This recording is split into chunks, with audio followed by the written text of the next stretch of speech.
At Christmas dinner, my son shoved me and said, "That seat's for my father-in-law, get out." I fell in front of everyone. What he didn't know was that, later that night, I'd change his life forever. "This seat belongs to my father-in-law, get out." My son Marcus pushed me, not hard enough to leave a bruise but hard enough to make his point, hard enough that I stumbled backward and fell, my 62-year-old knees buckling under me, my hip hitting the hardwood floor in the dining room of the house I'd helped him buy with a $75,000 down payment 3 years ago when he'd married Claire Ashford and suddenly needed to live in a neighborhood that matched her family's expectations. Christmas dinner, December 25th, 2023, at 6:47 p.m., according to the grandfather clock in the corner that I'd given him as a wedding present because it had belonged to his mother, my late wife Sarah, who died of cancer when Marcus was 12 and who would have been horrified to see her son treating me like hired help in front of 20 family members who all suddenly found their plates very interesting and refused to make eye contact with the old man on the floor. The table was set with the china I'd bought, service for $24, Lennox, $3,200 that I'd put on my credit card last year because Claire had mentioned offhand that real families used matching dishes for holidays, and Marcus had looked at me with that expression that meant he needed me to solve a problem he was too proud to ask for help with. The chandelier above us, $4,800, installed last spring, cast warm light over everyone's carefully composed faces. Claire's parents, Richard and Margaret Ashford, sitting at the far end, looking like they'd just watched a servant trip. Claire herself, with one hand over her mouth, in performative shock that didn't quite reach her eyes. Marcus standing over me with his jaw set in that expression I recognized from when he was 8 and had broken my laptop, but was determined not to apologize because apologizing meant admitting he'd done something wrong. Nobody helped me up. Not Claire's sister Jennifer or her husband Todd. Not Marcus's college friends David and Ryan, who'd eaten at my table dozens of times. Not Claire's mother Margaret, who I'd driven to the airport twice this year when her own car was in the shop. Not Richard Ashford, who stood across the room near the fireplace with a crystal tumbler of scotch in his hand, 30-year-old Macallan that I'd brought as a gift, watching me with the faint smirk of a man who'd just won a territorial dispute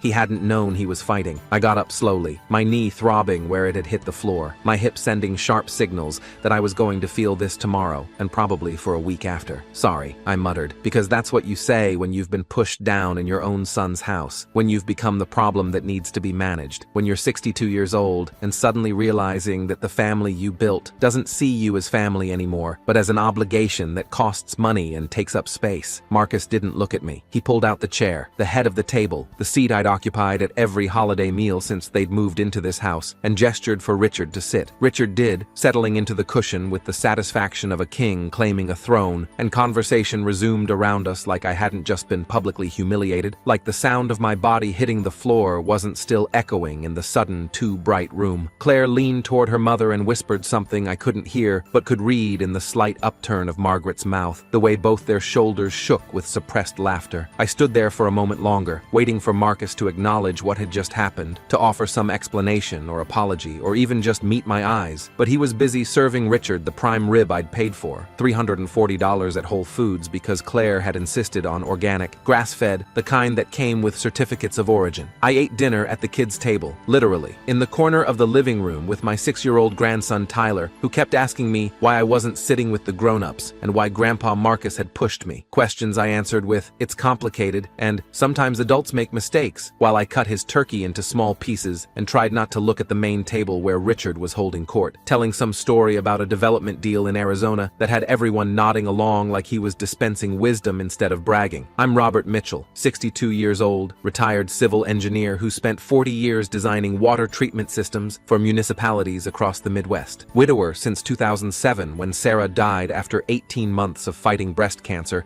that started in her left breast and spread to her lymph nodes and then her bones, until the oncologist at Northwestern Memorial finally admitted there was nothing left to try. I raised Marcus alone after that, drove him to school every morning, learned to cook meals that weren't microwave dinners, attended every parent-teacher conference and baseball game and high school graduation ceremony, paid for his mechanical engineering degree at University of Illinois, paid for his wedding to Claire at a vineyard in Napa Valley that cost $85,000, including my airfare and suit rental, paid the $75,000 down payment on this house in Oak Park when they'd decided renting was throwing money away, and they needed to build equity. Last year, Marcus married Claire Ashford, and everything changed. Her family had money, old money, the kind that came from her great-grandfather's steel manufacturing business and had been carefully invested through 3 generations of trusts and real estate holdings. things. Richard owned Ashford Development Company, drove a Mercedes S-Class, lived in a house in Kenilworth that had its own name, Ashford Manor, according to the plaque by the gate, and looked at me like I was staff who'd wandered into the family quarters by mistake. The kind of man who talked about legacy and building generational wealth while checking his Rolex during conversations he considered beneath him. After dessert, tiramisu from an Italian bakery in the city, $180 for 2 cakes. Marcus cornered me in the kitchen while I was washing dishes because Claire didn't believe in using the dishwasher for good china, and everyone else had wandered into the living room for coffee and cognac. "Dad, I need to talk to you about something," he said, and his tone was the one he used for business, the voice that meant this wasn't a conversation, but a presentation I was expected to agree with. "What is it?" I asked, scrubbing at a wine stain on a plate that probably cost more than my monthly utility bill. "Claire and I are expanding the business. We're going into development, commercial properties, multifamily housing, the kind of projects Richard's company specializes in. We need capital to get started." Marcus had quit his engineering job 6 months ago to pursue entrepreneurship, which, as far as I could tell, meant having a lot of lunch meetings and talking about disruption and market opportunities without actually producing anything you could touch. My stomach dropped. "How much?" $200,000. "Richard's putting in 300. We just need you to match his commitment level." Well, not match exactly, but show you're serious about being part of this. He said it like it was reasonable, like asking me for most of my retirement savings was the same as asking to borrow $20 for lunch. "Marcus, that's almost everything I have saved. That's my retirement account, my emergency fund, everything I've been putting away for 40 years. His jaw tightened, the same expression from earlier. "So you won't help your own son? You'll pay for a wedding and a house, but when I actually need you to invest in my future, you're suddenly broke?" The accusation hung between us like smoke. I didn't say I wouldn't help. Richard's already committed his portion. He's drawing up the partnership papers, but he wants to know you're serious too. He wants to know you're actually invested in this family's success. The way he said "this family" made it clear he meant Claire's family, the Ashfords, the people with the right last name and the right zip code and the right pedigree. "I am your family," I said quietly, my hands still in the soapy water, plate forgotten. "I'm your father." "Then prove it." He walked away, back to the living room where Richard was probably telling another story about his latest development triumph, or his vintage car collection, or something else designed to remind everyone that he was the kind of man who mattered, and I was the kind who washed dishes. I stood there in the kitchen, hands shaking, water dripping from my fingers onto the tile floor Claire had insisted on importing from Italy. The house was full of noise, laughter from the living room, Tyler's voice asking for another cookie, Christmas music playing from the expensive sound system I'd helped install last month. But I felt completely alone, like I was standing in the ruins of something I'd spent 30 years building and had just watched collapse in an evening. That night I drove home alone to my split level in Elmhurst, the house I'd bought with Sarah in 1989 when Marcus was 3 and we'd needed more space and better schools. The Christmas lights on my neighbors' houses looked cheerful and mocking in equal measure. I sat in my dark living room for a long time, not turning on any lights, just sitting in the chair Sarah used to read in and thinking about how I'd ended up here. 62, widowed, apparently disposable to the son I'd sacrificed everything to raise. Then I opened my laptop. I'd spent 40 years as a civil engineer, designing systems, analyzing data, identifying weak points in structures before they collapsed, planning for contingencies that other people never thought about. I'd built treatment plants that served hundreds of thousands of people, designed fail-safes for catastrophic scenarios, written disaster response protocols that were still being used across 3 states. If there was one thing I knew how to do, it was due diligence. It was time to use those skills. I pulled up the documents Marcus had sent me 3 weeks ago when he'd first mentioned the business venture, a 47-page proposal full of projections and market analysis and buzzwords like synergistic opportunities and vertically integrated solutions. Ashford Development Company was listed as the primary partner, contributing expertise and industry connections, and the $300,000 that supposedly showed how confident Richard was in the project's success. I started digging. First, the basics. Illinois Secretary of State Business Database, checking Ashford Development's corporate status.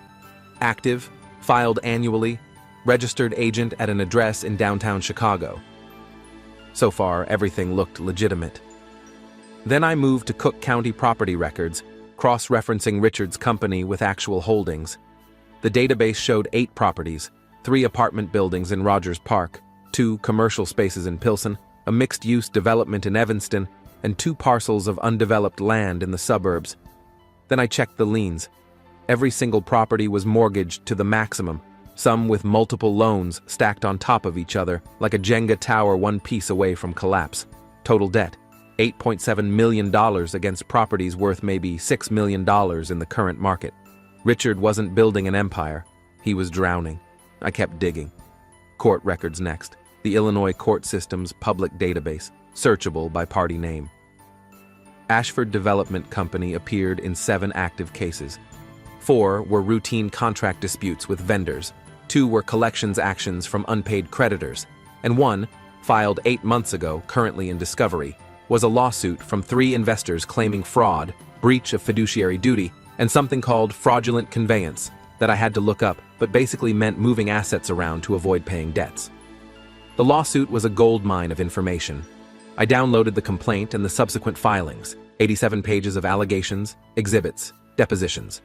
According to the investors, Richard had raised $1.2 million for a development project in Naperville, spent $400,000 of it on consulting fees that went to companies he secretly owned, another $300,000 on personal expenses, including, apparently, the Mercedes, and then declared the project unfeasible and returned only $200,000 to the investors.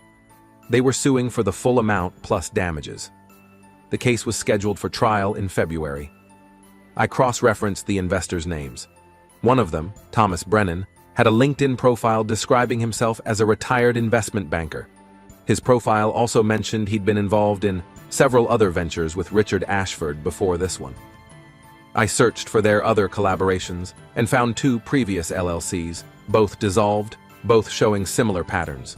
Money raised, money spent on vague expenses, projects abandoned, investors left holding worthless equity stakes. By 3 a.m., I had everything. Bank statements I'd found through creative uses of public records and cross-referencing property filings. Court documents showing a pattern of behavior going back 7 years. Email addresses connected to shell companies that existed only on paper. Even some articles from local business journals about controversial developer Richard Ashford and his aggressive financing strategies. He'd done this before. Twice. Both times, his partners lost everything while Richard somehow emerged with new properties in his portfolio and a restructured debt load. The business proposal Marcus had sent me wasn't an opportunity. It was a life raft Richard was building out of my retirement savings, designed to keep him afloat while his empire collapsed around him. I made copies of everything, organized it into a single folder with a table of contents and section dividers, formatted like the technical reports I used to write for clients who needed to understand complex systems. Property lines, court filings, financial statements I'd reconstructed from public records, news articles, everything cross-referenced and sourced, every claim backed by documentation that could be independently verified. Then I sent one email to Marcus's business attorney, Stephen Pack, the lawyer who'd helped him incorporate last year and whose contact information was in the business proposal Marcus had forwarded. Stephen was careful, thorough, the kind of attorney who actually read contracts instead of just signing them, which was probably why Marcus had hired him. Subject line: due diligence on Richard Ashford partnership proposal, urgent review required. I attached the folder, 73 megabytes of documentation, and wrote 3 paragraphs explaining what I'd found. The debt load, the pending fraud lawsuit, the pattern of previous partnerships ending badly, the shell companies, the properties leveraged beyond any reasonable ratio. I ended with one line: thought you should see this before your client makes an irreversible mistake that could cost him everything he has. I hit send at 3:47 a.m. according to the timestamp. Then I turned off my phone, took 2 Advil for my still throbbing knee, and went to bed. When I woke up at 9:30 the next morning, Boxing Day, gray sky threatening snow, my knee purple and swollen, my phone was exploding with notifications. 47 missed calls, 23 text messages, all from Marcus.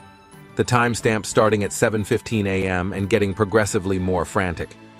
Dad, call me now. Dad, pick up. Where are you? This is an emergency. Please call me back, I'm serious. Dad, I need to talk to you right now.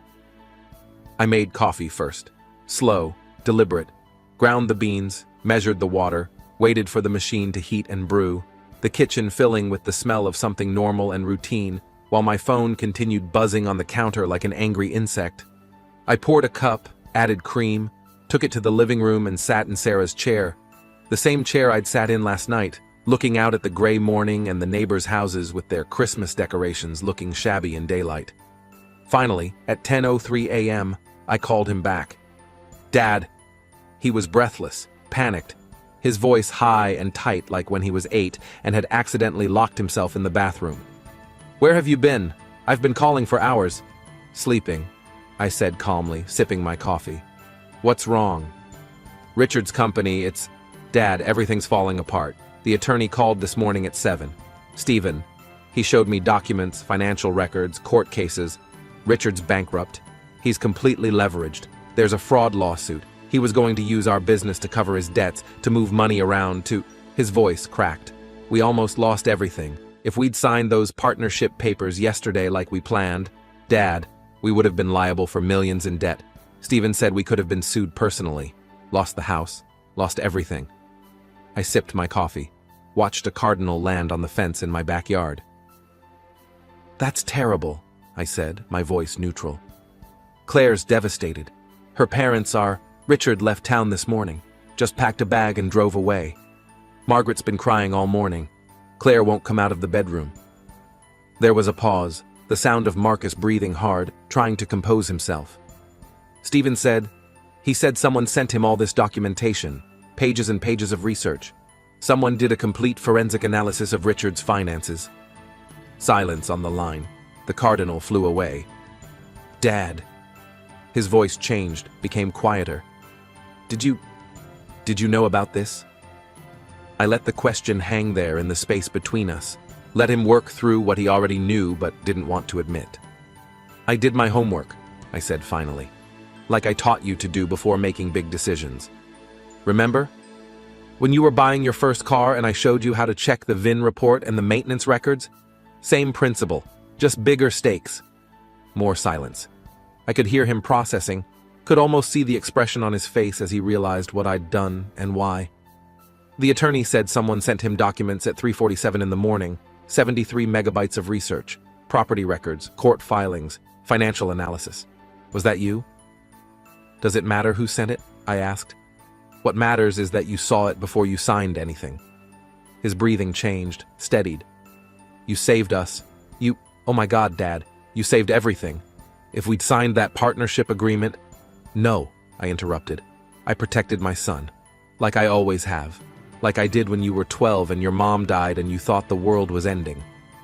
Like I did when you needed college tuition and a wedding and a down payment. That's what fathers do. We protect our children, even when they push us down in front of their in-laws and make us eat at the kids' table." The silence that followed was different. Heavier, full of things he wanted to say but didn't know how to start. "Dad, I'm so sorry." His voice broke. "About last night, about the chair, about asking for money, about everything. I've been terrible. Claire's family, they made me feel like you weren't successful enough, weren't important enough, and I started believing it, started treating you like..." He couldn't finish. "I know you are," I said simply. "Sorry, I can hear it. Can we talk, please? Can I come over? I need to apologize properly. I need to explain..." I finished my coffee. Set the cup down on the table next to Sarah's chair, the table we'd bought together at an estate sale in 1992. "I'm busy today, Marcus. Doctor's appointment for my knee, the one that's purple and swollen from hitting your floor. We'll talk when I'm ready. Dad, please." "Oh, and Marcus? That $200,000 you asked for? The money you wanted me to invest in Richard's fraud scheme? I'm keeping it. For my retirement. For medical bills. For whatever I want. Because I earned it over 40 years of working and saving and not spending it on German cars and houses with names." "Of course. I understand. I never should have asked. I'm an idiot. Dad, I'm so..." "Also," I continued, talking over his apology, "I'm spending Christmas at your Aunt Karen's next year. She lives in that little condo in Schaumburg. Doesn't have fancy china or Italian tile, but she doesn't make me sit at the kids' table and she's never pushed me down in front of guests. So that's where I'll be. You're welcome to join me if you'd like. If not, I understand." Silence. Then, "I'll be there, I promise. Dad, I'll be wherever you are. I'm so sorry. I love you. I know, I said. Talk to you later, Marcus. I hung up before he could say anything else, before the conversation could turn into reconciliation I wasn't ready for yet, before he could mistake my protection for forgiveness. I sat back in Sarah's chair and smiled. Not a happy smile exactly, more like satisfaction, the feeling you get when a system you designed works exactly as planned. 47 missed calls because the son who pushed me down finally realized what he'd almost lost.